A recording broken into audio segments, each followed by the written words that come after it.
Committee on Economic Development, Finance, and Policy to order. A quorum is present. Representative Katiza Watoon, would you like to move approval of the minutes from March 15th, 2023? So moved, Madam Chair. Thank you. The minutes have been moved. Any additions or corrections? Seeing none, the minutes are approved. Oh, wait, I'm sorry. All those in favor of approving the minutes, please say aye. Aye. Thank you. The minutes are approved. Representative Chair Hassan, thank you for being here. Representative Hassan, you have House File 1922, and you move that to be re-referred to the General Register. Is that correct? Yes, Madam Chair. Thank you, Chair Hassan. It sounds like there also is an A1 Authors Amendment. Would you like to move that? Yes, Madam Chair. Thanks. Representative Hassan moves adoption of the A1 Authors Amendment. Would you like to tell us a little bit about the amendment first? Thank you, Madam Chair and members. This amendment is combining 4 bills together. House File 1922, Explore Minnesota Council changed the policy bill, and then House File 1783, the Iron Range Separation and Retention Incentive Program provided. House File 1781, Giants Rich account created, and then House File 2233, which is the deed policy bill. In conversation with the Senate, we decided that those 4 bills should get across the finish line together. So that's what the amendment is. Thank you, Chair Hassan. All those in favor of adopting the A1 amendment, please say aye. Aye. Any opposed? The motion prevails and the amendment is adopted. And Chair Hassan, it sounds like there's no testifiers for the bill. Is that correct? Nope. These are bills that we have already heard, and it is, I don't see a necessity of like going back and re-explaining.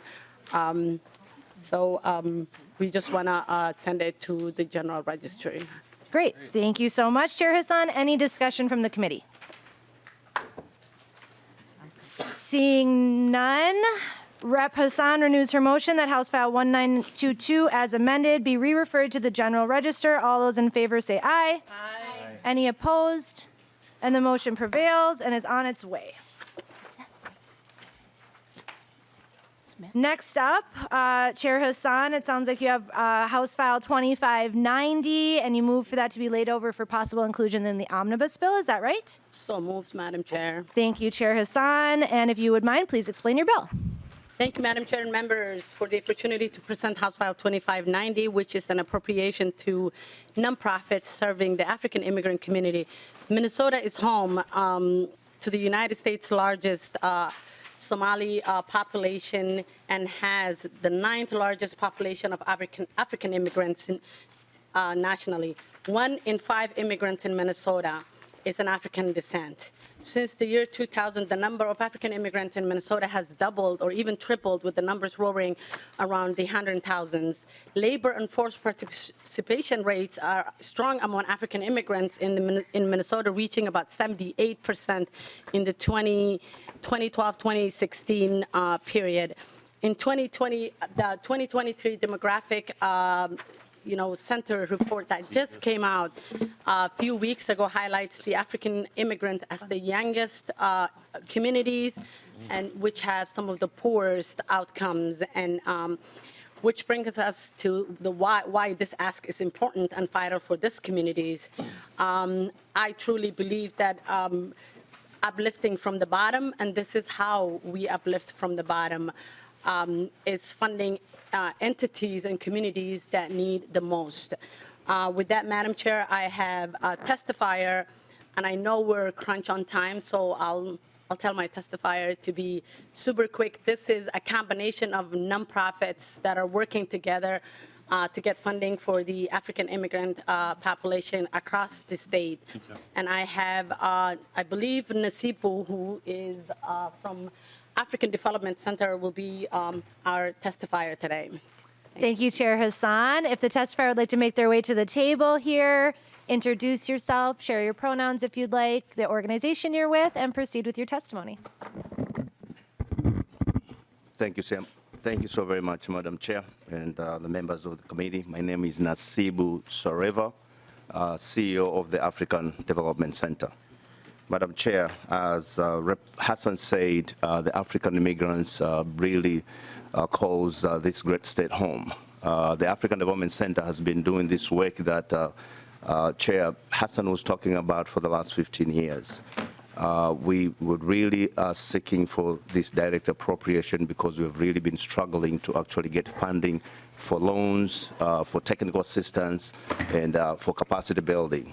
I'll give you a couple examples of what Madam Chair Hassan said here a little bit. Last year, just the African Development Center was able to approve more than $5 million of loans. We had a request of more than $10 million of loan.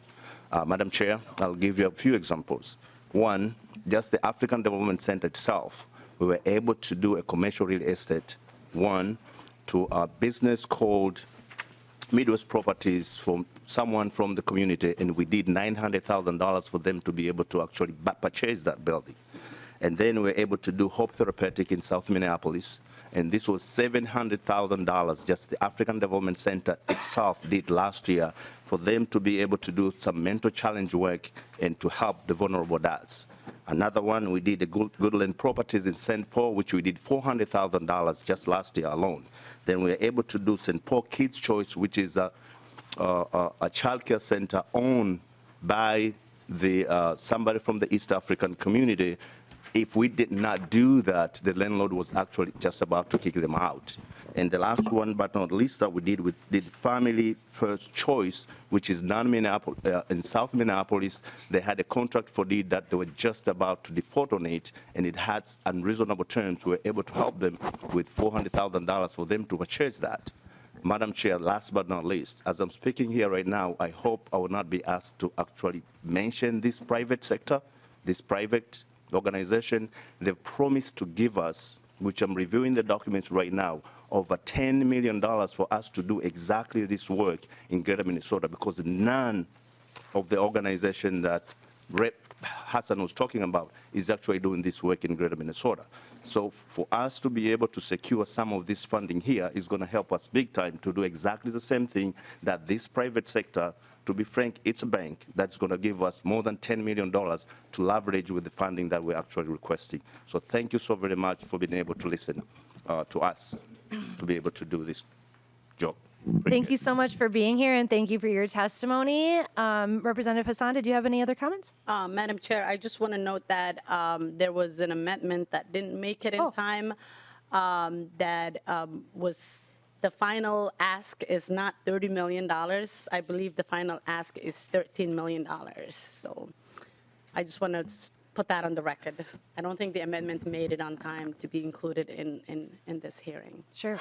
Well, thank you for confirming that. I appreciate it. Any discussion from the committee? Okay,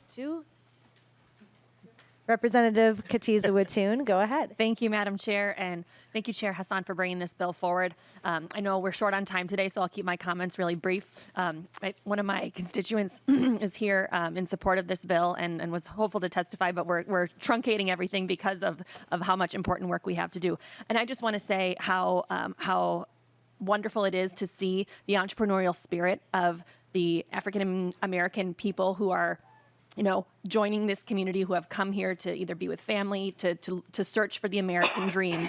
And I think, it's really wonderful that the organizations have sought out external funding. And so it can be kind of a private-public partnership. And I think this would be a really wonderful investment for our state to make. Thank you, Representative Katiza-Watoon. Representative Kozlowski. Thank you, Madam Chair. I appreciate that there was some scalability in the program, and you weren't able to get an amendment into. Are you able to, is the author able to break down what the new amounts would be? Or maybe we can follow up and get that. But my point is I appreciate that that was a concern that we had, and it sounds like you've recognized it and worked it out already. But if you could just let us know, or I suppose we'll see it in a possible omnibus bill. Representative Hassan. Just think about all the ask and cut it in half. That's the best I can say for now, but I'll also send the amendment to the committee, but you will see this bill again in the final bill too.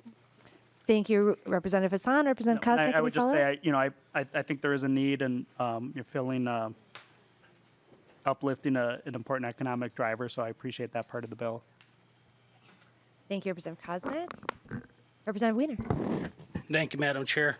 My question, I guess, is the same drum I've been beating every time we have issues or economic development is reporting and making sure that we have some sort of tracking to where the tax dollars are going. So how will the outcome be measured? And there's different groups listed here. Will each of them do separate reporting, or is this going through a certain group? How will that be done? Representative Hassan. I will phone a friend, so Go ahead. Mr. Nasipu can just. Yes, Madam Chair, member of the committee. The funding, as Chair Rep. Hassan said, will go through DEED. I see temporary deputy commissioner is here. So we have the CRM that actually can report on job creation, job retentions, and we also do additional more work whereby we are looking into outcomes just rather than outputs, whereby we actually commission a third-party organization that can do actually an economic analysis in terms for every $1 that, let's say, the state is going to put into what we are asking, how much actually return on investment that we get it back. So we've been really very versed in terms of reporting on everything that you've actually asked here, but will us be reporting as a group? I think that will be what will be determined by DEED, which we can either have one organization doing that or all of us report to DEED, and then DEED may be reporting to the commission, to the legislators. So if I understand. Thank you. Madam Chair. Go ahead, Representative Wiener. So if I understand you correctly, there would be one report for all the various groups and not broke down through the deed report? Yeah, it should be like that way. Yes. Okay. So. Any follow-up, Representative Wiener? No, Madam Chair. Thank you. Any further discussion? So, Representative Carly Katiza-Watun, you said you had another testifier. We do have a few minutes if we want to ask for that testifier. If they can do Mr. this in Alliwood, about would 2 you minutes. like to come and testify? Again, thank you so very much. Chair Hassan moved so quickly on our first bill that we're just moving along here and have time to make sure we get everyone's voice heard. So thank you. Welcome to the committee. Please introduce yourself, share your pronouns if you'd like, your organization, and proceed with your testimony. Thank you, Chair, and thank you, the rest of the committee members. My name is Hassan Al-Waid. I'm the founder and president of New American Development Center. New American Development Center is a community-based organization that works with the East African and Somali community mostly, also with other low-income community around the Twin Cities. We started from Eden Prairie, but we also have offices in Bloomington and Minneapolis. So we focus on economic building, asset and wealth building for African immigrant community, and also for housing advocacy. We work with Minnesota Housing Finance Agency. We help many families when the pandemic happens, manage $11 million for the state to redistribute rent, utilities, mortgage for those who are struggling. For this economic building bill that we have, you know, Minnesota is one of the, as Chair Hassan says, is the largest African immigrant home, and especially the East African and Somali community, which are historically entrepreneurial kind of people. So this bill actually will create a wealth and asset. It will help people who are barriers in culture and in systems barriers and challenges to have access to business technical assistance, loan, entrepreneurial training.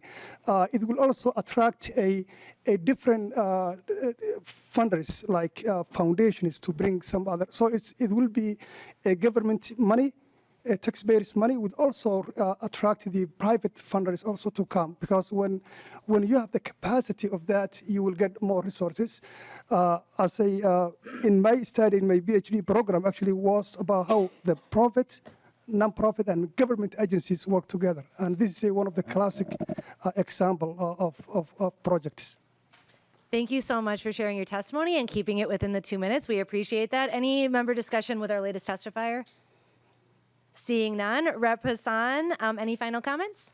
Thank you, Madam Chair, and thank you to the testifiers. The ultimate goal of this bill is to provide support to nonprofits who are the frontline workers of the African community. And I I will tell you, for somebody who is from the African community who sees the disparities every single day, these dollars will be well spent, and there is a return investment into the state. So thank you for your time. Absolutely. Thank you, Chair Hassan. Thank you, testifiers, for being here today. And with that, Chair Hassan moves that House File 2590 be laid over for possible inclusion in the omnibus bill with a possible follow-up amendment to come to the committee. While Chair Hassan makes her way back, next up we have Representative Herr. If you want to make your way to the table with any testifiers. And I will turn the gavel back to Chair Hassan.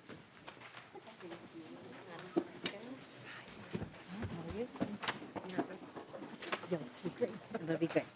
Rep. Herr, welcome to the committee. I understand this is your first time in this committee.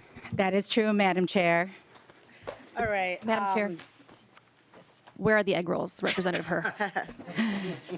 Madam Chair, Representative Katiza Batoon, I will make egg rolls when session is over, and you all can come over to my house and eat there. All right. Chair moves that House File 2384 be laid over for possible inclusion in the omnibus bill. I believe there's a DE1 amendment. Rep. That is Herr? correct, Madam Chair. All right. Well, I move the DE amendment. Would you explain what the DE amendment does? Yes, Madam Chair, the DE1 amendment doesn't change the request of the amount of $50 million. What it does is it put guardrails in place for how the funds will be used. That's line point 19 to 1.18, and then reporting that Minnesota sports and events must provide to the legislative committees with jurisdiction. That's line point 1.19 to 2.11. All right. Well, all in favor of adopting the DE amendment? Discussion on the DE amendment. Seeing none, all in favor of adopting the DE amendment, say aye.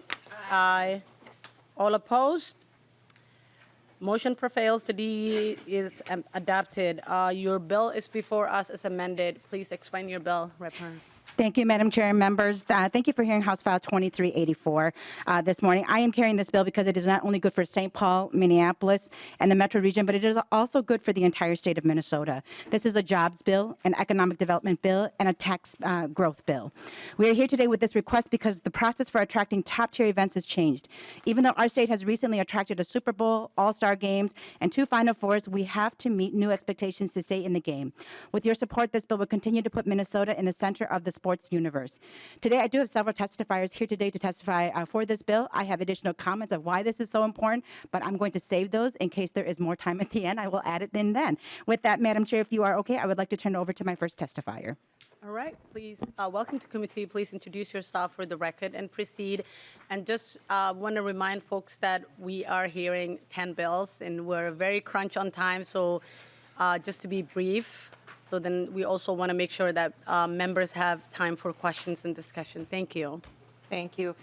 Good morning, Chair Hassan, Ranking Member Koznick, and members of the committee. My name is Wendy Blackshaw, and I'm proud to serve as President and CEO of Minnesota Sports and Events, the nonprofit 501c6 established in 2020 to attract world-class events that bring economic, reputational, and community impact to our region.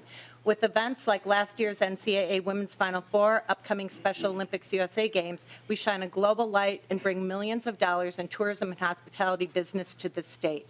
Reputationally, it's great to see a New York Times headline during Women's Final Four last year that mentioned Minneapolis as a mecca for women's basketball.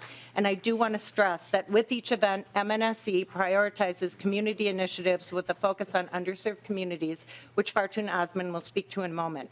In addition, as Representative Herr mentioned, each event has a statewide component. For example, World Juniors will include exhibitions in other cities around the state of Minnesota. We were created to accomplish just such success. There are many opportunities on our horizon, but we do need to work together to build a competitive model to ensure we continue to host these events. Minnesota has successfully hosted many major events, but over the past few years, the game has changed. We have continued to pay for these events through corporate sponsorship, but that model is no longer working. The competition has increased substantially as cities and states across the country recognize the significance of these events. In the past 3 years, we have lost bids to Detroit, Indianapolis, Milwaukee, Las Vegas, just to name a few.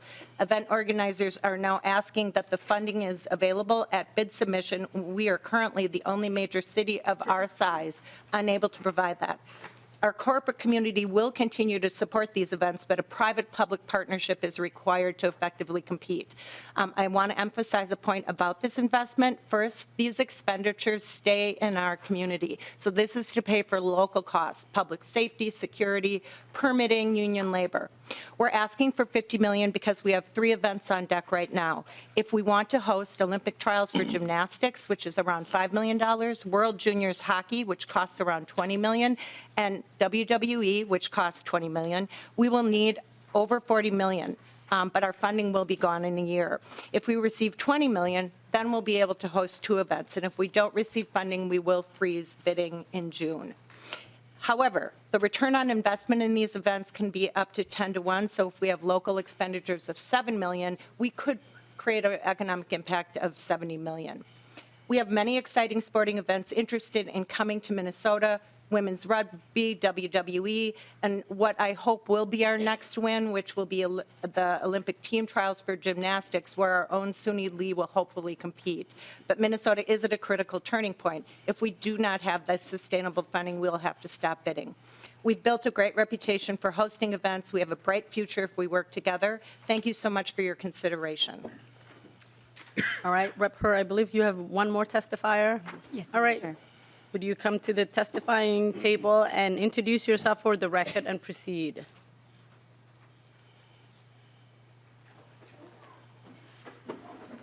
Good morning. My name is Fartun Osman, and I'm a CEO head coach. My name is Fartun Osman. I'm a CEO of GERRAC's organization, athlete program. I founded 2014 promote the sport Muslim girl. I support this funding Minnesota sport event because it's bringing great sport event in Minnesota for girls athletes to see outstanding competition by their role model and then participant in the experience. I was born in Somalia. I was a rare female basketball player, native country. However, there was a lack of opportunity to support women's sport.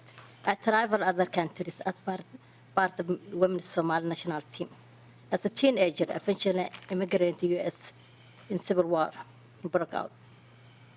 I got married. I have 2 sons, 2 daughters. I found GERRAC's initiative, mentor Muslim girls, give them place to play sports, their hijab. My program has coached mentor over 1,000 girls in Minnesota and St. Paul.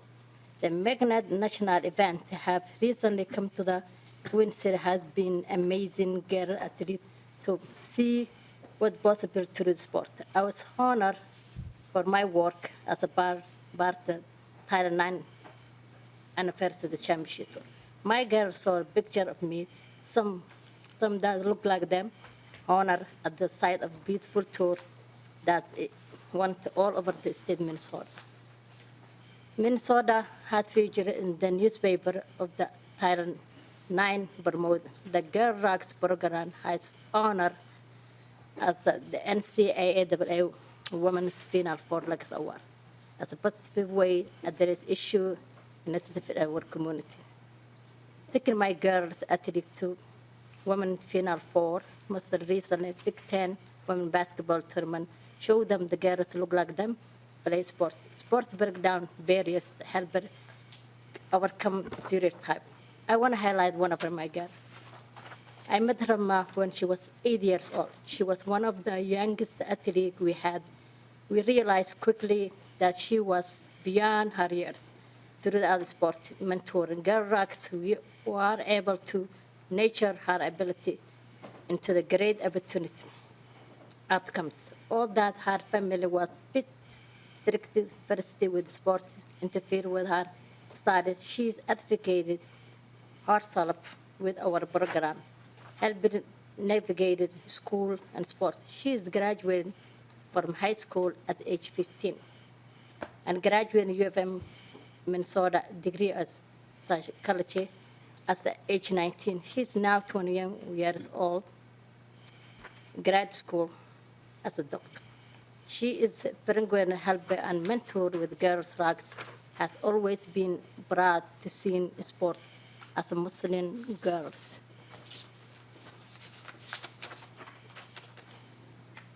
And also I want to highlight, if I have time, Yasmin loved sport and played 3 sports yearly. She was always excited to play with older girls, honored to skill. She was able to go many trips. Is that my time? Thank you, Ms. Osman. I know Ms. Osman.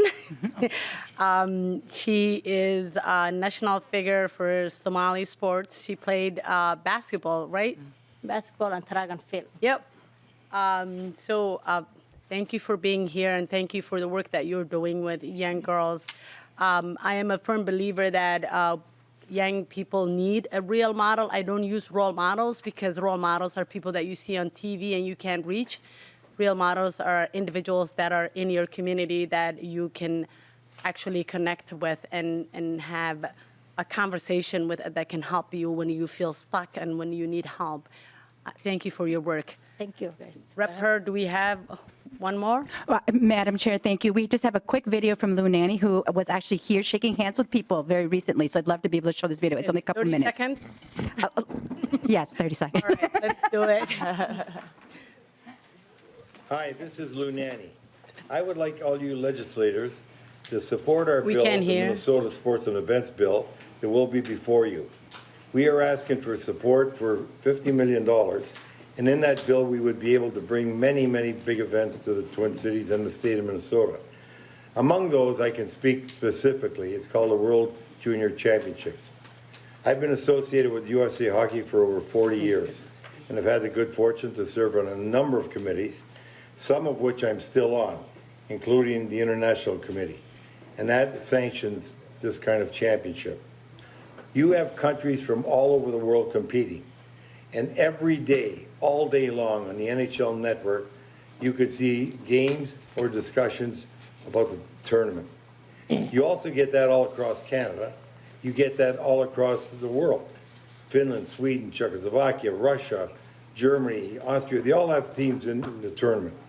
And so you are getting great publicity, great visibility for the Twin Cities and for the state of Minnesota at a time when it would be very eventful for us.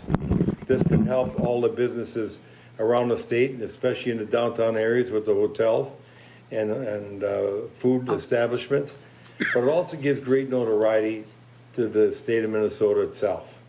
Now, I just want you to think about the World Junior Championship compared to the Super Bowl. The Super Bowl, obviously, is the biggest sports event there is for us in the United States. Commercial costs 30 seconds, for 30 seconds costs $30 million. But you got 1 billion people watching a game. However, when those commercials are running, a lot are going to the bathroom or getting a sandwich or getting a beer or what have you. So it's just that one time and it's done. Now, the World Junior Championship, we need $18 million to support the police, the fire, all the setup, etc. You're getting a commercial all day long, every day for weeks. And it's $18 million is all we need for that. It's part of the $50 million bill. And in that bill, you're also going to be able to get the Olympic gymnastic trials with Suni Lee, the WWE. We need this, and we need this now, and we can get it with your great support. Thank you very much. Discussion on the bill. Lead Kozlowski. Thank you, Madam Chair. And just a first off question: do you know, or does the author or the testifier know, have we provided grants similar to this for the same organization in the past, and what kind of experience did we have on that? Rep Her or Ms. Blackshaw? Looks like they're shaking their head no. No, Chair Hassan and Representative Koznick, no, they have never received public dollars before. This is the first time coming to the state. Lead Kozlowski. Okay. Well, thank you. And I do appreciate in the DE, there's quite a bit of accounting and a breakdown, even an audit on that. Little concern with the price tag of $50 million. We have a lot of people with good ideas here. So it's kind of a leap of faith a little bit. So that's just the main concern. And then, so the size, it looks like it's pretty well thought out, but what other private funds or how much private funds are being utilized in the same effort? Well, 100% of our, excuse me, I'm sorry. 100%, yeah, Madam Chair. 100% of our funding has been corporate sponsorship up till now. So for Super Bowl, $60 million we raised. For Women's Final Four, $5 million. And we will continue to bring our corporate partners to the table. It's just these events are, they cost money, and so the corporate sponsorship cannot continue to fund completely. Need Kozlowski, any follow-up? No, I just thought, the price tag's a little high, but we'll leave it to the discretion of the chair on how you and the committee want to do that. But I do appreciate the significant, even more reporting in here and auditing that we don't normally have in a lot of the reports. Some of the costs like transportation I'm interested in seeing how you spend the money if you do get the money, and we'll be watching. So good luck. All right. Rep. Weiner, do you have a comment? Nope. No. All right. Any other comment? No. Everybody loves your bill. Her final comment. Thank you, Chair Hassan and committee for hearing the bill. And I think that for us to remember, I know Representative Kozlowski mentioned it's a leap of faith, but the truth is there are some, very rarely do we get return on investment on the money that we do provide or appropriate. And this will be one of those rare bills that we will be able to measure the return on investment. And I think that the state should rest assured that it is a good bill and is a good investment. So thank you so much. And I ask for support of this bill from the committee. Thank you, Rep. Herr, and your testifiers. Chair renews the motion House File 2384 be laid over for possible inclusion in the omnibus bill. Thank you. The next bill is House File 2520. Rep. Pursell. Chair moves that House File 2520 be laid over for possible inclusion. Welcome to the committee. Please explain your bill. Thank you, Madam Chair and committee members. Too often, small rural cities in Minnesota don't have the staff or budget capacity to take advantage of development opportunities or address pressing economic issues in their communities. The existing staff may have limited time or expertise to help more economic development forward. As a community-centered nonprofit based in a small town, CEDA helps these smaller rural cities and counties across the state, because all too often these smallest rural places often don't have the financial capacity to develop a basic economic development program on their own. These small communities miss out on taking advantage of state and federal programs that their larger neighbors can access. If funding for the Community Economic Development Associates Grant Program to small cities were to be passed, we would be able to support 150 hours of technical assistance and project funding to 18 cities that are under 3,000 in population across rural Minnesota. Funding this initiative means CEDA could provide technical assistance to help create basic platform for economic development, such as create or renew a revolving loan fund in their communities, create downtown or commercial programs, small business or entrepreneurial programs, childcare programs, and/or business retention and expansion efforts. Grants would be up to $15,000 that will be granted so that these small communities can implement their initiatives that they see the need for in their communities and be provided financial assistance. This program will be spread around the state to a maximum of 2 qualified cities in each of the non-metro economic development regions of the state. And now I would like to pass it over to my one testifier. Thank you, Madam Chair. Thank you, Rep. Pursell. Welcome to the committee. Please introduce yourself for the record and proceed.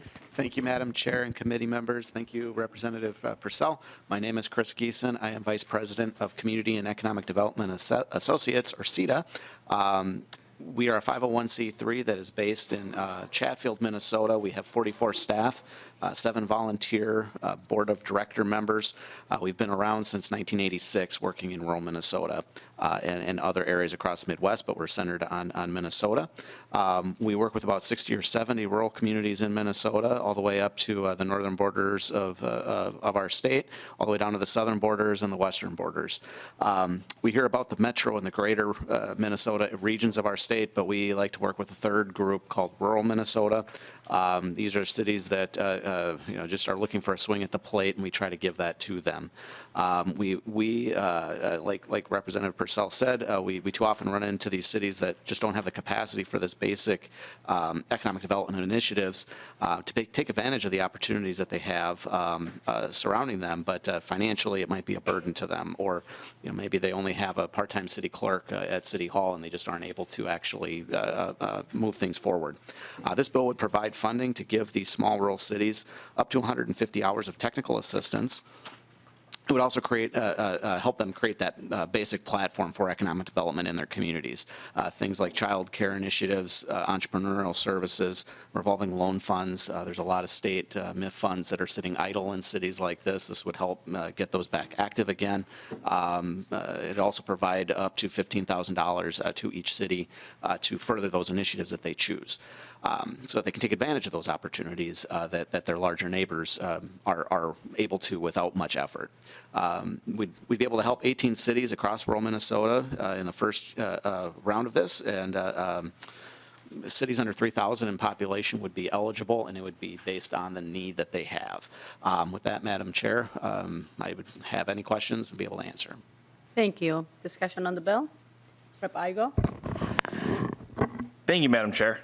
Not really a question, just more of a comment. I want to thank CETA for being here today. They do a lot of great work across the state of Minnesota. They're actually active in Itasca County, working with dozens of communities and doing a lot of good work for our small towns. I also appreciate that when CETA came to the table to ask for this one-time appropriation, they never asked for dollars. The amount they're asking for is they're only asking for what their group and their agency can support right now. I think that's a huge show to a lot of other groups that come before this committee saying that this is what we can handle, this is what we're going to ask for, and that takes a lot. I give a lot of accolades to that. So I thank the bill author for bringing this and working with CETA. I mean, we should almost send this to the general register. This is a really good bill, and this is going to help all of Minnesota. Can't wait to support it. All right. Is that a motion? All right. All right. Any other discussion? Your final comment on the bill. Thank you, Representative Igo, for your enthusiastic support. I think those of us who have worked in these communities and have gotten to work with this organization feel similarly. So thank you for your enthusiasm and for your consideration. Thank you, Rep. Pursell. Chair renews the motion that House File 2520 be laid over for possible inclusion in the omnibus bill. Next bill is 2556. Rep. Wolgamott, welcome to the committee. Oh.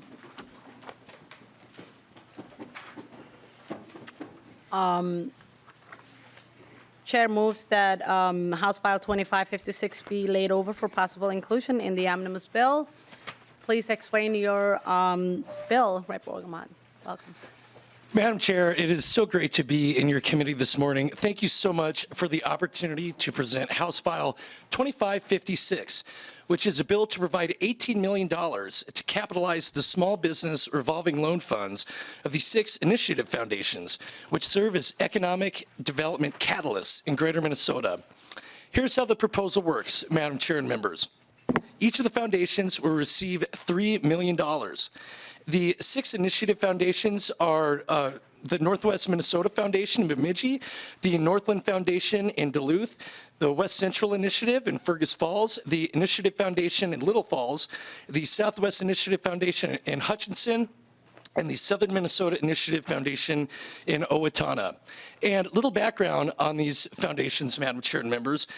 Created in 1986, the Initiative Foundations are independent community foundations that provide grants, business loans, leadership programs, and donor services that spur economic growth and prosperity in greater Minnesota. Each foundation serves a distinct geographic region of greater Minnesota, and among them they cover all counties in our state. Since their creation, they have been strong partners. Some recent examples of work that the Initiative Foundations have done are distributing all of the business relief funds in greater Minnesota to address the impacts of the COVID-19 pandemic. They distributed the Main Street revitalization funds in greater Minnesota. And at the start of the pandemic, they partnered with other foundations to get the first round of emergency grants out to our child care providers before the legislature could get the state's own child care pandemic relief program up and running. While these are the most recent examples, the partnership between the state of Minnesota and the initiative foundations go back to their very beginning. In fact, Madam Chair, in 1987, the legislature and the agency that is now DEED helped create the foundation's revolving loan program. And our state provided additional funding in 1993, 2014, and 2016. So those dollars that we invested more than 35 years ago are still impacting Minnesota's economy. As the payments on those loans come back in, the foundations push those dollars back into greater Minnesota's economy through new loans. And some more recent accomplishments that these dollars at the Initiative Foundation are having in greater Minnesota, just consider the following. Since 2020, 50% of the loans made by the West Central Initiative Foundation have supported women, BIPOC, or veterans businesses.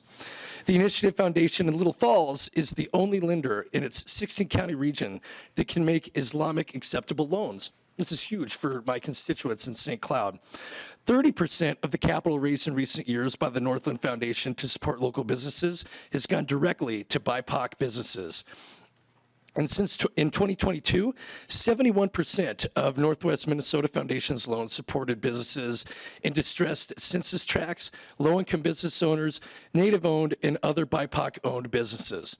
So in closing, Madam Chair, to build on these investments this body made in 1987, 1993, 2014, and 2016, we have the ability to take $18 million of one-time money today and invest it with our long-term and trusted partners in the initiative foundations and turn that $18 million into ongoing money so that 30 years from now, entrepreneurs in greater Minnesota will continue to benefit from the thoughtful investment of the members of your committee and the 93rd legislature. That's what the bill does. That's why I'm bringing it forward. And with that, Madam Chair, I have some testifiers to provide further insight as to why this bill is before you today. Thank you. Thank you, Rep. Wolgamott. I want to remind your testifiers that we're crunch on time, so being brief will be really, really appreciated. First testifier, please introduce yourself for the record and proceed. Thank you, Chair and members of the committee. My name is Scott Marquardt. I'm president of Southwest Initiative Foundation. We serve the 18 counties and 2 Native nations of Southwest Minnesota. Grateful to be here today. As Representative Wolgamott said, we've been your trusted partner since our inception in '86.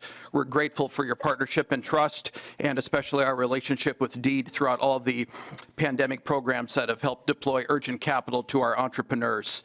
Collectively, as of our last analysis in June of 2022, we've deployed over $318 million via 6,000 loans, helping create or retain 46,000 jobs statewide. Prior state funding was critical to our success, and we're grateful for it.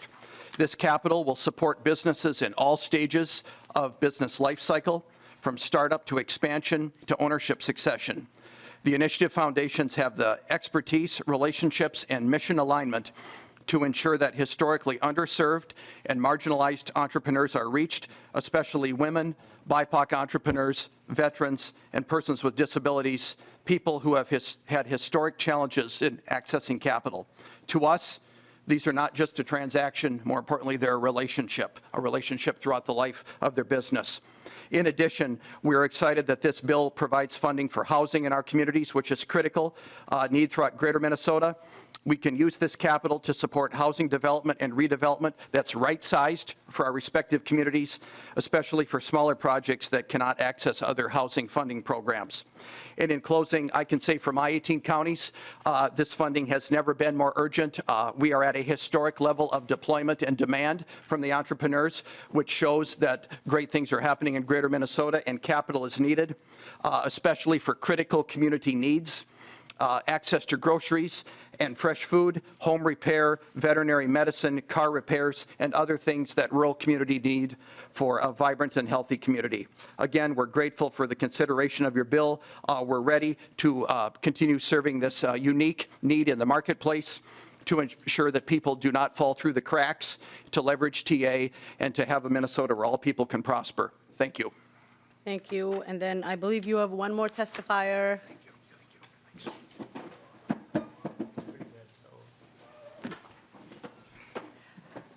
And please introduce yourself for the record and be very brief. Thank you. I'll do quick. All right. Hassan. And thank you very much and to come into the front of all these wonderful people. And I'm testified with the bill in House File 2556. And my name is Toho Siad. I have a small business in St. Cloud, and I have a couple and business. I have a national home health care transportation, and also I have a properties. And I serve with the community a lot. And I see the Board of Directors, Economic Development Authority, City of St. Cloud, Center Care Foundation Board, and also Central Minnesota Community Foundation. I just to be engaged a lot of things with the St. Cloud. What I know the Initiative Foundation to be impacted this bill, 18 million. I think many of you guys know and how it is impact with the East African community was living that area. They don't have anything to go to the bank. And also they don't have the credit to go all that.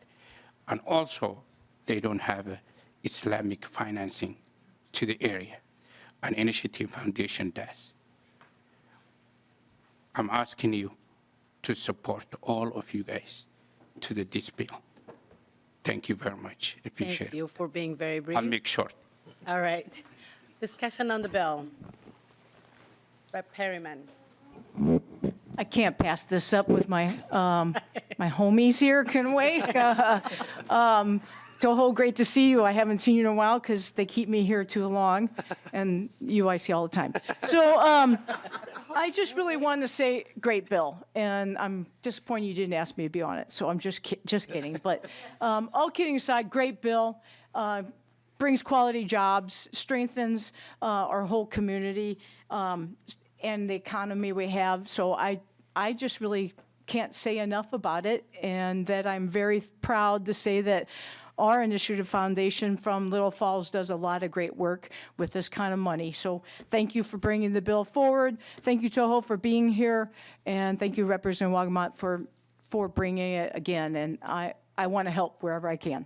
Rep. Perryman, I want to put on the record, did you say homies? I did. I did. Is that wrong? I'm a freshman, so I can say. I'm just picking on you. Okay. I wouldn't expect somebody from St. Cloud to say homies. I do have a background that I don't want to talk about. All right. Maybe we'll talk offline. All right, that sounds good. But thank you. Thank you, Chair. Thank you, Rep. Madam Chair, if I could. Defend St. Cloud. Madam Chair, Representative Perryman, I just want to say thank you so much for your support, and I would be absolutely honored to have you sign on to this bill as a co-author. Thank you very much, Representative Perryman. Thank you both. All right. Any other discussion? Katiswatan, sorry. Thank you, Madam Chair, and thank you, Representative Wolgamott, for bringing this bill forward. I know the MIFs do tremendous work for our economy all across the state, and we've heard another bill, I think Representative Brand is carrying one, particularly related to child care options through the MIF Foundation. So just in reading the language of this, it looks like it covers a lot, but doesn't cover child care. So there is not an overlap between Representative Brand's bill and this bill here, in particular related to the housing unit situation. I think that that's really important. So I think, the committee's got a lot to talk about, but this is definitely one of the investments that we know is going to reach the people who need it most across the state. And I'm really excited to talk to you offline about a bill that I'm carrying with Exodus Lending for halal and Islamic-friendly loans as they expand across the state, too. So, great. Yeah, thank you. Any other discussion? And final comment on the bill, Rep. Wolgamott. Well, thank you very much, Madam Chair. I know you're tight on time, so I'll just say thank you so much for the time today, and let's make good use of this one-time appropriation that can benefit communities throughout Minnesota for decades to come. Thank you, Madam Chair, and thank you, members. Thank you. Chair renews that House File 2556 be laid over for possible inclusion in the omnibus bill. Up next, we have House File 2152 with Rep. Brand.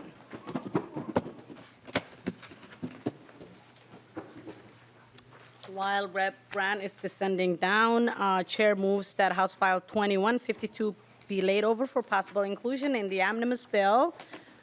Rep. Brand, please explain your bill. Good morning, Chair and members of the committee. House File 2152 is a bill that addresses some financing for an organization that actually was created back in 1997 under statute. And so House File 2152 seeks $639,000 in 24 and 25 for research from the Center for Rural Policy and Development. The Center for Rural Policy and Development, to me personally, has been one of those resources that I have utilized even in my time as a city council member in St. Peter long ago. And they do a lot of great impactful research. For instance, the most recent research that I'm aware of was emailed to me back last month, and it dealt with mental health and the bottlenecks and the roadblocks to actually getting mental health providers matched up with folks who have issues that need to be addressed by those providers. And so they are collaborative. They have worked with organizations across the spectrum of Greater Minnesota. They've dealt with things like child care. They've dealt with things like I mentioned with mental health. The bottom line is this, to me, is a resource that we all utilize here at the legislature. We have access to all of their information, and I really do appreciate the quality and the caliber of the legislation that they do provide. This is a staff of 3. And so Julie Tesh beside me is the president and CEO, and we have 2 researchers, Marty Warner and Kelly Ash, and all 3 of those folks live in Greater Minnesota, and the organization is kind of centered in the Mankato area, which is where I represent, and so I have maybe a little bit of partiality, but honestly, the organization itself has 20 members of the board as well, and those members come from places like Lakefield, all the way up to Roseau, from Harmony, Minnesota, all the way to Pipestone. And so those members of the board cover the entire state. And so, they're the folks that kind of direct what the research is and that sort of thing. We also direct the research here at the legislature. Every year they send out a survey asking you, the legislator, what issues do they research. And so I want to turn this testimony over, or this opportunity to testify over to Julie, and I'm happy to answer any questions and to talk about how great this organization really is. Thank you, Rep. Brand. Welcome to the committee. Please introduce yourself for the record and proceed. Chair Hassan and members of the committee, thank you for having me here today. My name is Julie Tesh, and I'm president and CEO of the Center for Rural Policy and Development. In your packets, and it's going to be coming up on the screen, but in your packets you do have our presentation so that we can quickly go through there. All right, we'll tag team this. Our organization, like Representative Brand said, was created in statute by the legislature in 1997 with the mission of providing policy leaders like yourself with critical, unbiased research through a rural lens. Data for rural places is notoriously hard to find and use, and that's where we come in. Without data visualizations, maps, or even raw data in an accessible form, decision makers often struggle to contextualize their region's economic assets. This can be particularly challenging when making decisions about investments, strategies, and grant opportunities in rural Minnesota. This data helps people like yourself and decision makers at the local level use data to help people see the opportunities, challenges, and inequities of rural places in a new light. I will let you know that our research does not develop policy, we inform policy. We're a free resource for all of you to use. We are very nonpartisan, and we hope that you use our resources. Our research and rural economic analysis efforts are rooted in the belief that for small towns and communities to thrive, rural leaders need access to data and information that can influence their efforts and economic strategies. A majority of our topics that we research affect the entire state of Minnesota. We provide the information from a rural lens, which is often otherwise a perspective left out of the conversation. And a large majority of our research is on workforce. Like Representative Brand just said, our most recent report came out on rural mental health workforce and how we need practitioners in that area. Rural Minnesota has undergone several changes in the last 20 years, and we are committed to using data to ensure there is available research that reflects this evolution and the opportunities that accompany it.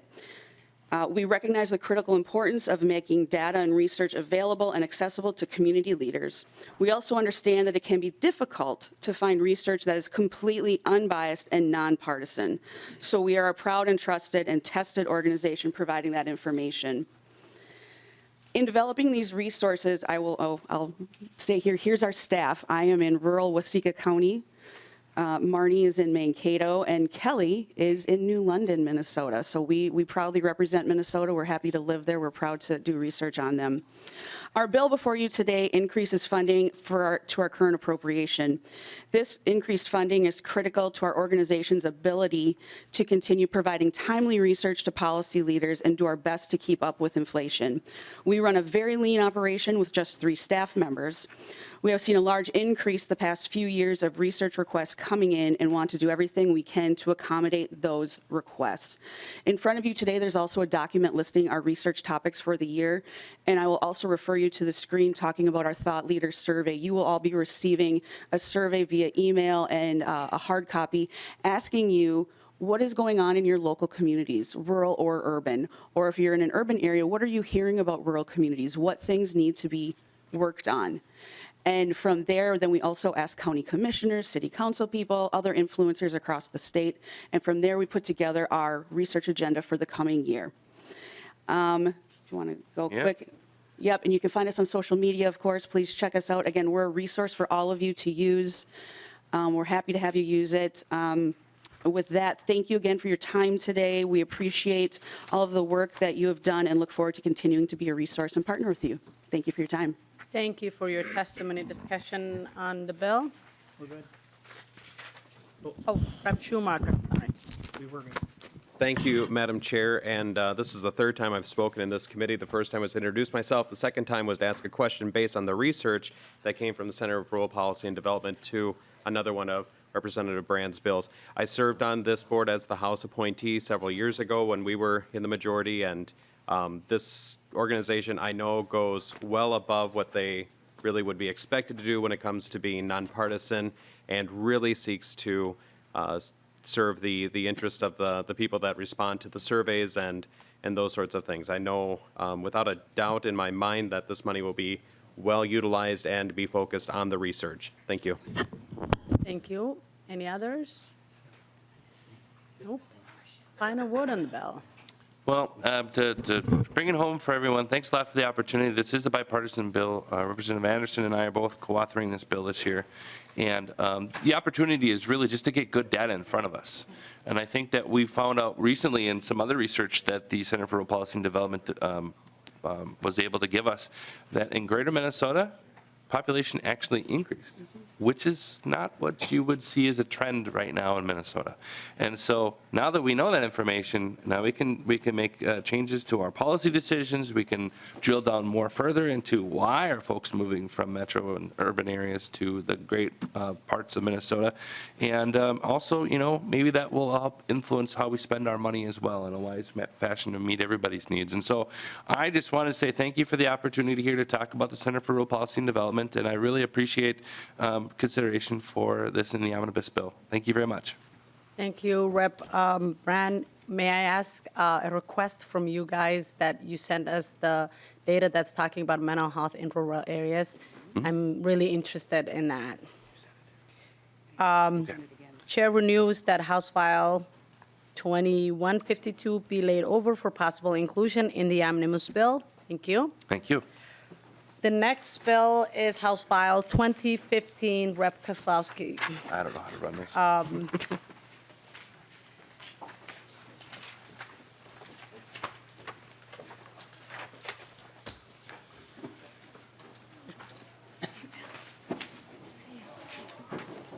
Rep. Kozlowski, would you like to move your bill? Chair, yes, I would like to move this bill. All right. Your bill is before us. Please explain your bill. Great. Well, thank you, Chair and members of our committee. Excited to be here for House File 2015 for the Latino Economic Development Center. It would seek to appropriate $4 million for LEDC to assist in their really important work in economic development and workforce. For over 18 years, LEDC has been assisting and supporting, financing, and launching hundreds of successful micro-entrepreneurs starting back in 2003. And you've seen them in the Metro and Long Prairie, Wilmer, Owatonna, Austin, St. Cloud, and beyond. And I've had the pleasure of knowing the executive director here in this organization as a very trusted partner in both our Latino community as well as in our communities of color. And they've helped entrepreneurs through every step from the beginning to launching their business and on through training in providing one-on-one technical assistance to farmers, to emerging farmers, and helping capital. Also, as we know, land acquisition is one of the really important aspects of making our farmers successful. And so I will let you hear from our first testifier for LEDC to talk about the really important work that they're doing and about what the impact of this investment in these dollars would mean for our Latino community across the state. Thank you. Welcome to the committee. Please introduce yourself for the record and proceed. Thank you, Madam Chair and members of the committee.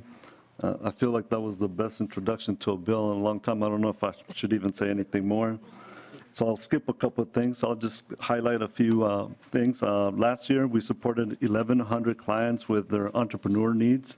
We did this through 4 departments: lending, business development, workforce training, and agriculture. Access to capital continues to be the biggest barrier for our clients to start and or expand their businesses. And in the last 5 years, LEDC has been able to lend to 136 businesses, patient affordable capital that has accounted for about $7 million and has leveraged another $15 million in additional funding.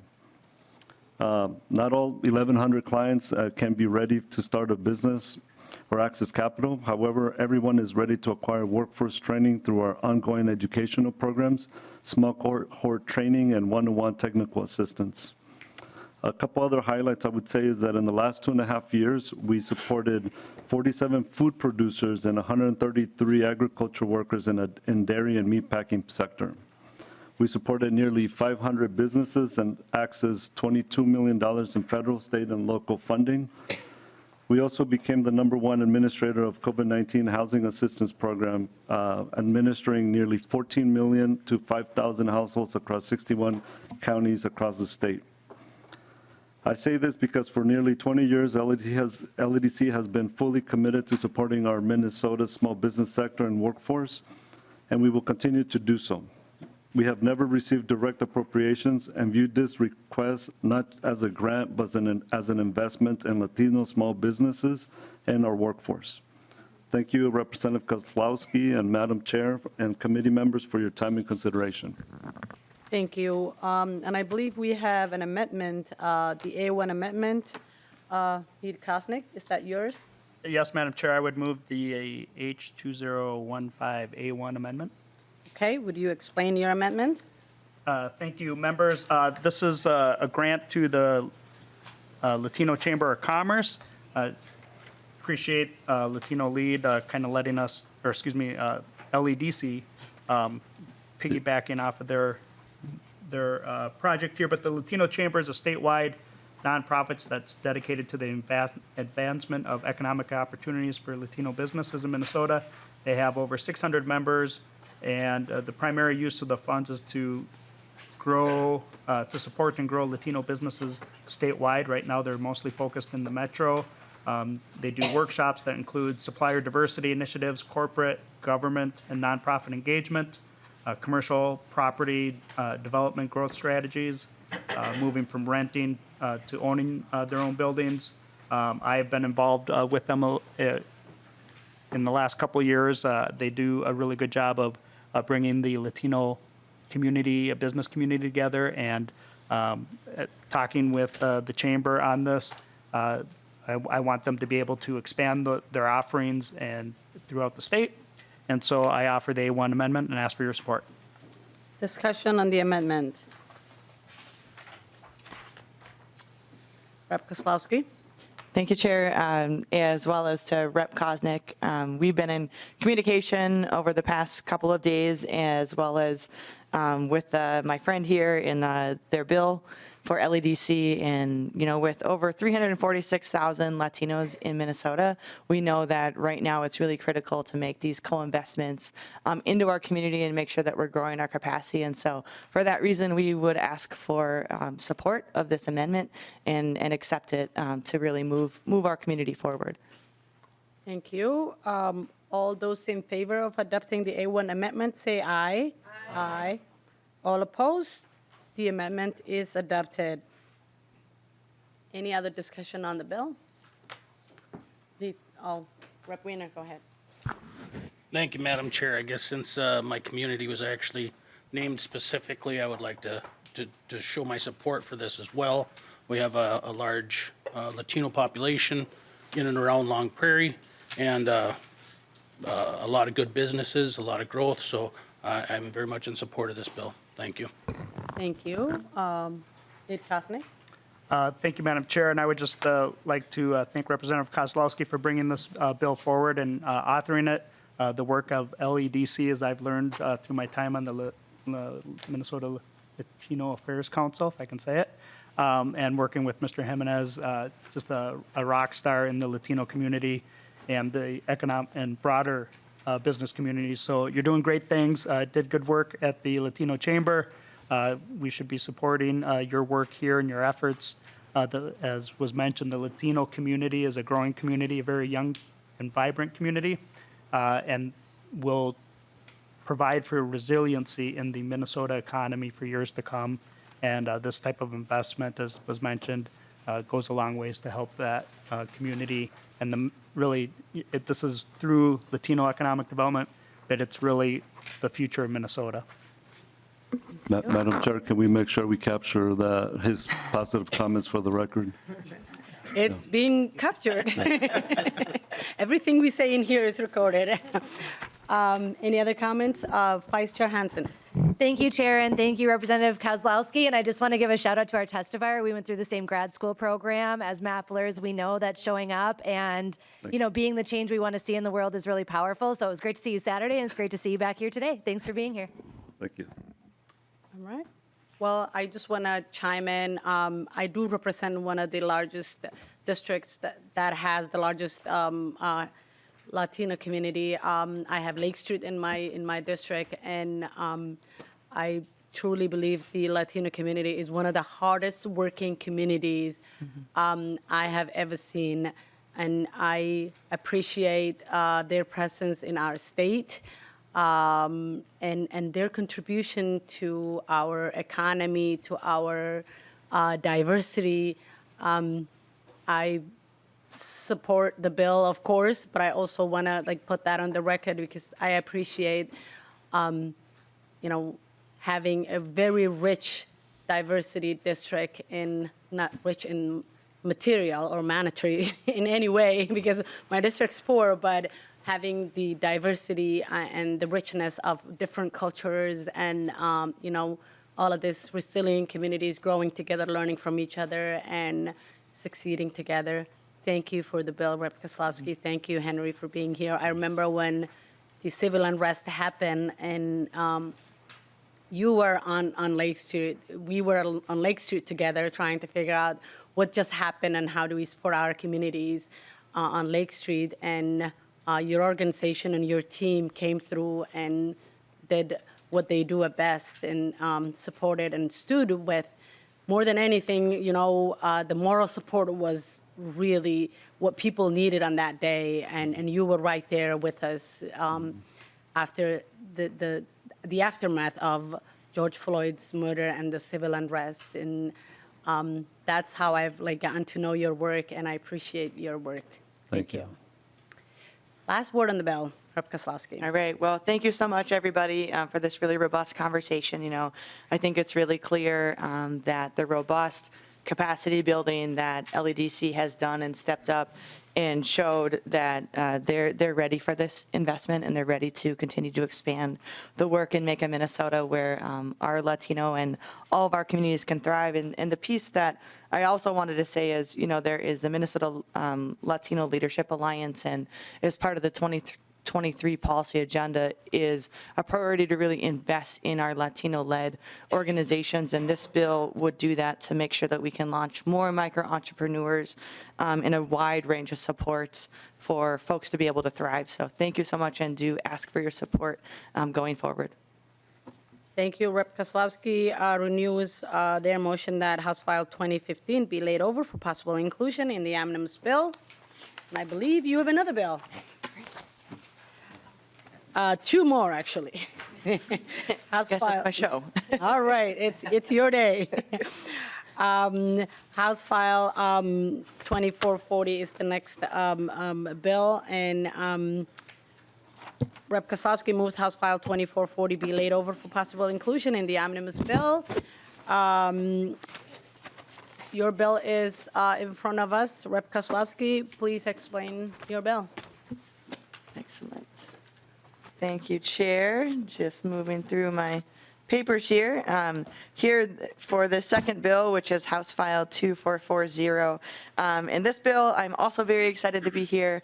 As I just mentioned, the Minnesota Latino Leadership Policy Agenda and our broad prioritization for our Latino organizations and really investing in our leadership and our entrepreneurs and our workforce. So this bill would appropriate $250,000 for LatinoLEAD for a real estate study that will be conducted through a professional firm, and we'll really look at the market availability and rates and stakeholder location, scope of work, and all of the other points that are needed to really make sure that there's the best path forward and help find a permanent location for the really important work that this organization and these leaders are doing. So LatinoLEAD is one of the only, if not the only group that's actually fostering our professional leadership and stewardship among Latino professionals so that our younger Latinos have a resource to look into as they work towards starting or solidifying their professional careers. This is something that I am seeing and people are excited and hungry for more of. And as we've seen LatinoLEAD, they are growing immensely over the last few years.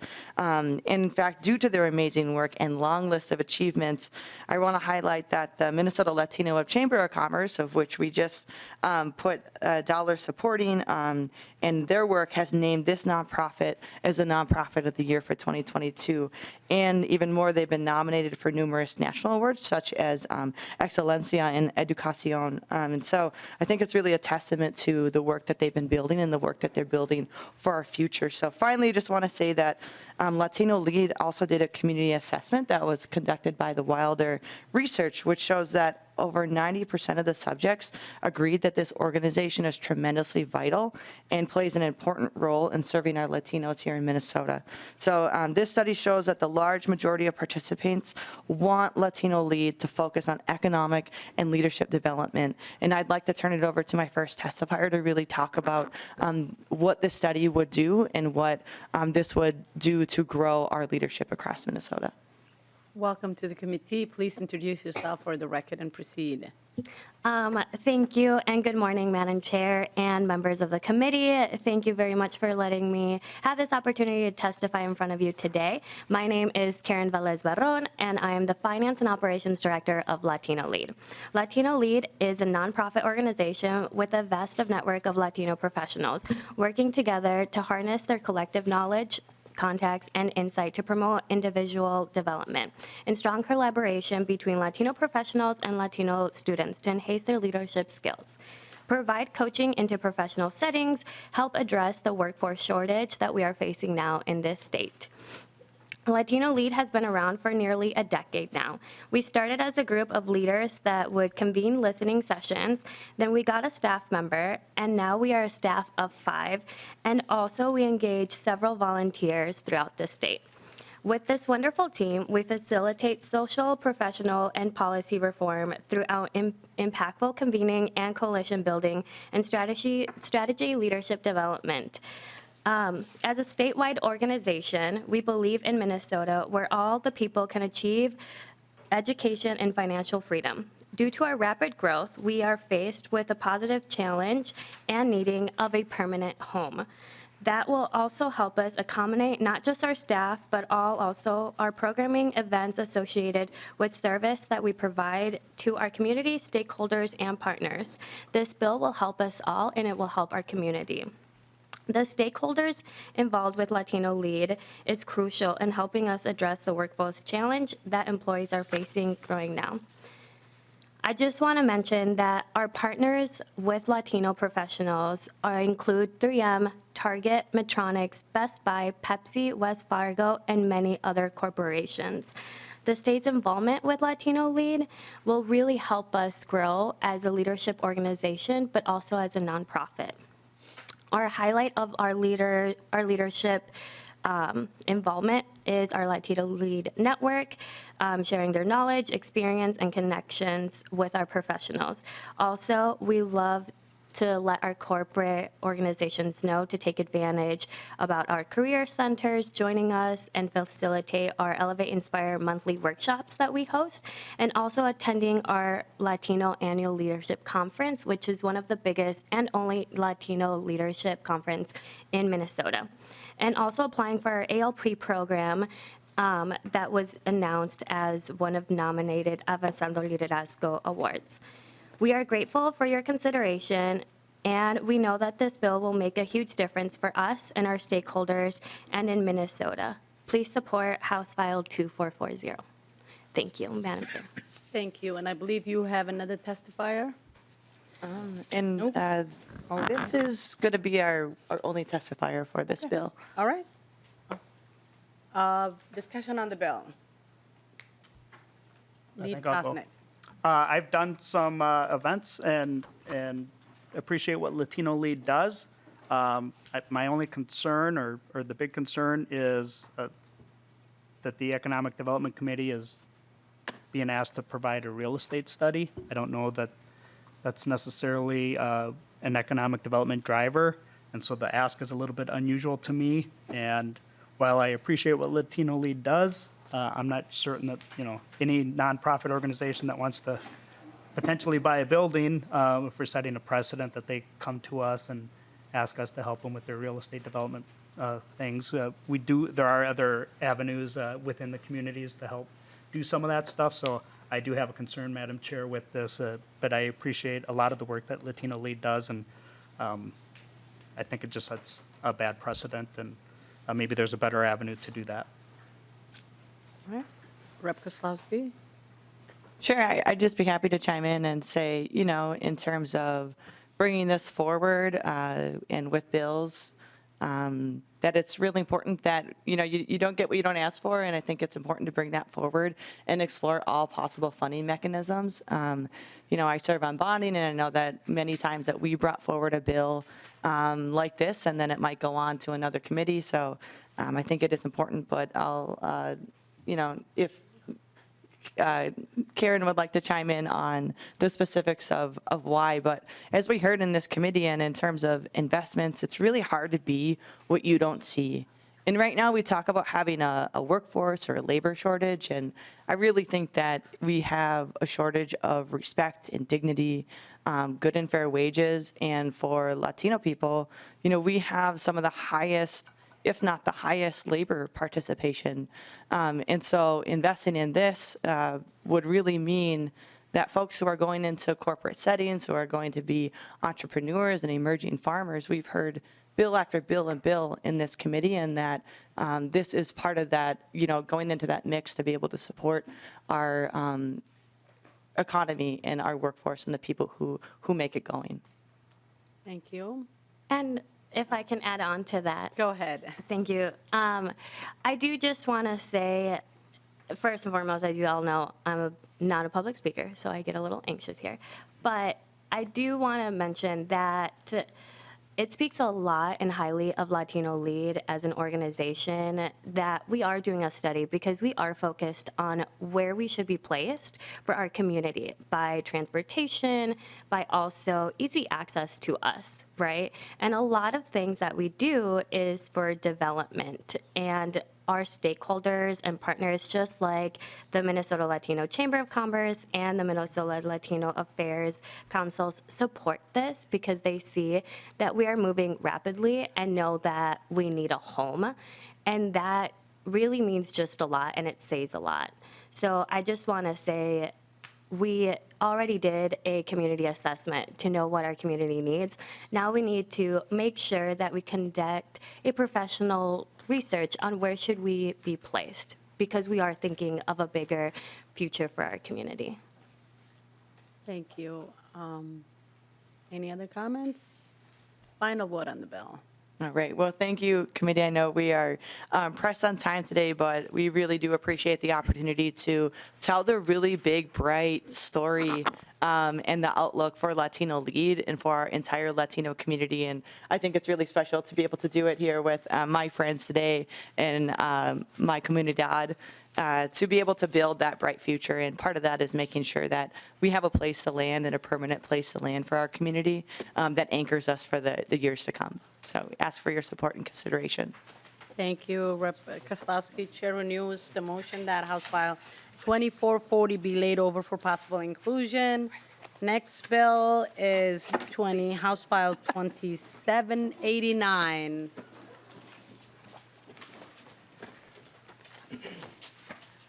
Chair moves House File 2789 be laid over for possible inclusion in the omnibus bill. Rep. Kozlowski, please introduce your bill. Sure. Thank you, Chair. And members of the committee, I tried to leave a little too soon, but I'm here this time for House File 2789, and I'm very tremendously excited to bring this one forward as well. This whole slate of bills is just really important to the work that we're doing here in Minnesota, to the work why I am at the legislature, and this one in particular is a one-of-a-kind bill that will really help us to move our economic needle, specifically for our LGBTQ Minnesotans. So this bill would actually provide grant funding and critical support for LGBTQ entrepreneurs and small businesses across Minnesota, so that we can make sure that Minnesota is a place where all businesses and all people can thrive. Unfortunately, the reality is that for LGBTQ small businesses, they're more likely to suffer from financial difficulties and face obstacles in accessing financing and emergency support compared to non-LGBTQ small businesses. And there is not a single state program designed specifically to support our LGBTQ entrepreneurs who face additional and unique roadblocks. And there are significant gaps in data collection for LGBTQ folks in all facets of our lives, from health, wellness, education, housing, economics, you name it. And this lack of data is really detrimental to us in that it leaves us a whole host of important conversations out of these conversations and critical programming. So in 2021, the Federal Small Business Credit Survey allowed LGBTQ-owned firms to be identified in their annual survey for the very first time. This gave us hard data that confirmed what we've known and have been sharing anecdotally for many years. The fact sheet from the survey that is in your packet, which you have, shows that in every measurement of financial health, challenges, institutional support, and impact from COVID, our businesses fared much worse than non-LGBTQ owned businesses. And so this bill before you would provide $375,000 to PFund Foundation, a trusted organization to administer grants to LGBTQ entrepreneurs, as well as $125,000 to Quorum to provide business development support, technical assistance, and training to grant recipients. It also would hold 33% of the funds for racial minority-owned businesses, as we have heard, who also face unique barriers, and another 33.3% to businesses outside of the 7-county metro. So these funds will really help scale the Equity Fund program that PFund and Quorum have been partnering on since 2020, which our testifiers will share more about. PFund Foundation is an expert in grant making, and Quorum is an expert in LGBTQ business development and support. And together, they pair to make the perfect vehicle to really make sure that we get the most of this money and assistance directly into the hands of the people who need it most. So I would like to turn it over, Chair, to the testifiers to share more about this bill. Welcome to the committee. Please introduce yourself for the record and proceed. Thank you, Committee Chair Hassan and members of the committee. My name is Aaron Zimmerman. I am the Executive Director of PFund Foundation. PFund Foundation has a 36-year legacy as the LGBTQ+ community foundation, serving our individuals, families, and organizations here in Minnesota and across the upper Midwest through our scholarship program with more than 500 scholars from across those years for academic pursuits, as well as grants for small businesses and nonprofits. PFund Foundation has awarded several $1 million over our history and utilize a deep community-driven review process. Our foundation truly is for and by the LGBTQ+ community. At the outset of the pandemic, our LGBTQ+ small businesses were hurting, and there were no dedicated funds to support these entrepreneurs as they navigated COVID-19, as well as the uprising following the murder of George Floyd. Naturally, we turned to Quorum, the LGBTQ+ and Allied Chamber of Commerce, to build a program in support of these businesses in tandem with our small business grant program. The Equity Fund, as it is called, has deployed more than $185,000 in resources for LGBTQ+ small businesses here in Minnesota. This program has awarded 2 cohorts here in the Twin Cities, but we are looking to expand the program statewide. In our first year, many of the businesses that applied were looking for stability and resources to keep their businesses open during the tough economic times. Our current cohort, however, represents a phase of investing in infrastructure and growth and their marketing, really seeing the expansion of their program, of their small businesses. So with funding from the state, we can expand this innovative and truly one of a kind in the country program across the state, again, with 1/3 of those funds being dedicated to rural LGBTQ small businesses and 1/3 for BIPOC LGBTQ+ small businesses. As 2 trusted community partners, PFund and Quorum are well equipped to ensure these resources are utilized effectively and efficiently. Funding for the Equity Fund demonstrates that Minnesota is a welcoming and inclusive place to do business. Thank you. Thank you. Please invite your next testifier to come to the table. Introduce yourself for the record and proceed.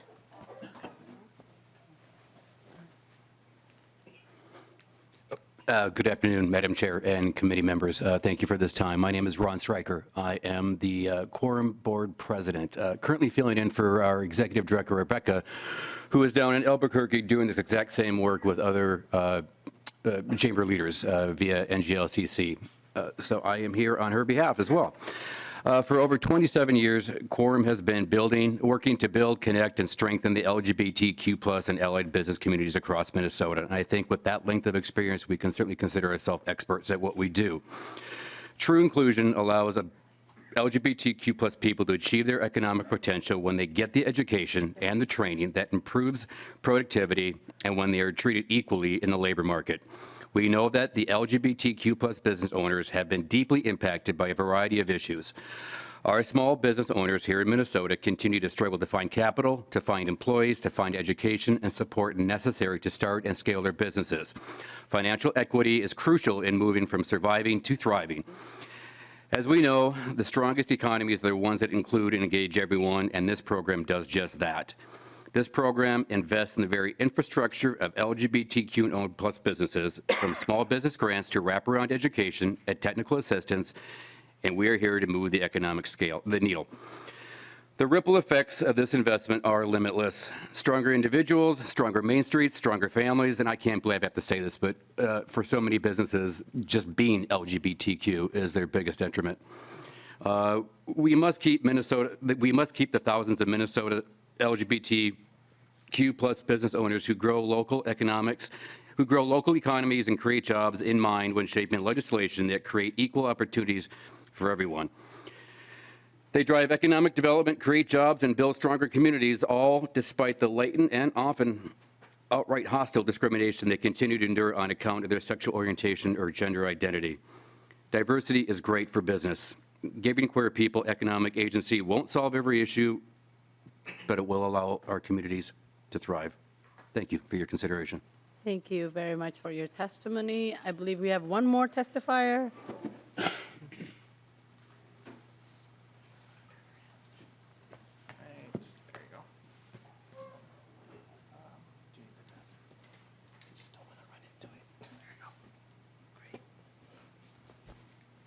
welcome to the committee. Please identify yourself for the record and proceed.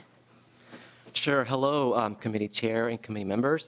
My name is Bello Miguel Cipriani, and I'm the founder of OLED Media. We are a digital access firm, and what we do is we help companies build accessible and inclusive websites and other digital properties. I am a member of many diverse groups. I am disabled, I'm blind, I'm a person of color, but by far the biggest obstacle in my entrepreneurship journey is being gay, being a member of the LGBT community. I'm not the only person that does what I do, but I see my counterparts spending less money on ads and marketing to reach the same volume of people. Something that I encounter a lot are people who see me and question my credentials and then say, when they find out that I'm gay, that my values don't align with their values and terminate projects. And sometimes it's been challenging to kind of overcome that. With the equity fund, the grant, I was able to buy the software to upskill my marketing efforts, to be able to really build a system. I was able to learn about approaches to get certified as an LGBT business and look at other avenues for revenue. But by far, as a business owner, we all need traffic. But when you attract a group of people who automatically will not do business for who you are, it pushes me as a gay businessman to have to spend more money.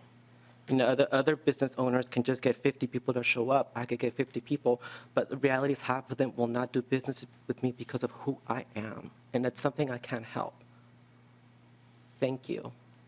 Thank you very much for your testimony and for coming down here. Discussion on the bill. Lead Kosnick. Thank you, Madam Chair. I'm curious on the equity fund. I'm kind of looking at it a little bit. Started in 2020. What is the amount of grants that they're currently doing with the PFund Foundation or through Quorum? Are you speaking to the size of individual? Oh, sorry. Chair. Chair. A clarifying question: is this the amount of grants or the total granting? Madam Chair, I think the committee would be interested in yes, both the number of grants and the amount of the grants. Go ahead. Of course. Thank you, Chair Hassan. We currently deploy about $105,000 currently as the program stands through a combination of foundation support and individual support. And those grants range anywhere from $5,000 up to this year our largest grant was $20,000.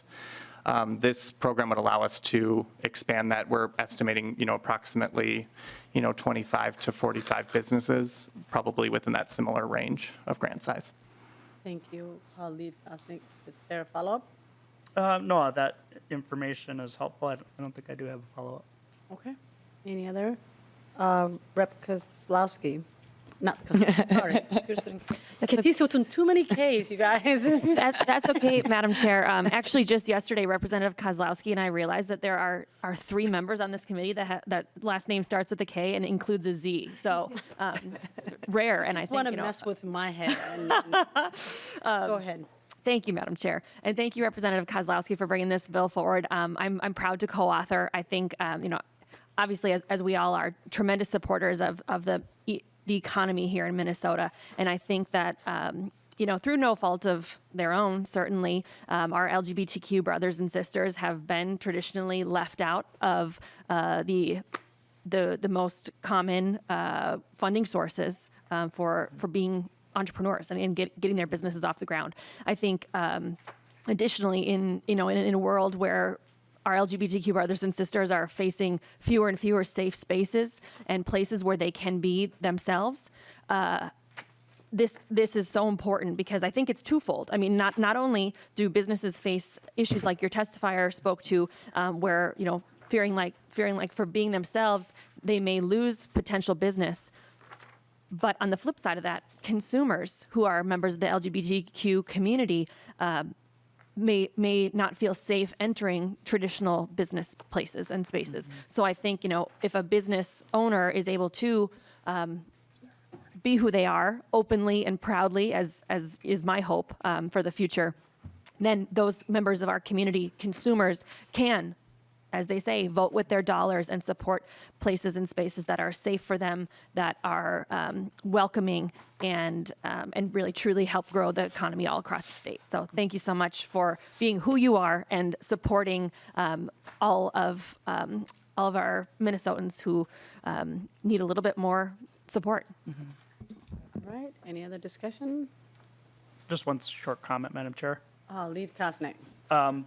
If this is included in the omnibus bill, I don't, unless I missed it, see any reporting. I'd be curious to see the impact, if we could have a report back on how many people were helped, where they were located. I know to the extent practical on line 1.14 to be distributed across the state, but that's not always possible, so I understand the wording choice in there. But I think the committee would be interested in knowing how many people were served and if it actually had an economic impact, just like we did on a couple of the other bills we had earlier today. Committee Chair Hassan, we would be thrilled to share the results of the impact of this legislation and this bill. I think the big thing is that representation is such an important part of the journey that we're on, and so to be able to shout that from the rooftops would be really great. We're a 36-year-old organization. We have had clean bills of clean audits for as long as we've been around, and we do extensive reporting because not only are we accountable to the institutions that help provide the funding, we're accountable to our communities as well. So we want to make sure that we've got lots of evidence that this type of programming is truly impactful, because that also helps us get other funders to the table, so it's not solely resting on the state to support this. Thank you. Rep. Kozlowski, do you have something to add to that? Yeah, I just wanted to add, thank you for the question. Thank you, Chair Hassan, that as we're really creating the blueprint, as we heard, this type of program and supports have never been done. And I, as a two-spirit person who holds multiple identities as well, I wish it weren't true that we have to come here today with this slate of bills, but we know that the reality is that we've been disinvested or not invested in, and that it's a show of Minnesota to step up and say, we're not going to leave any communities behind.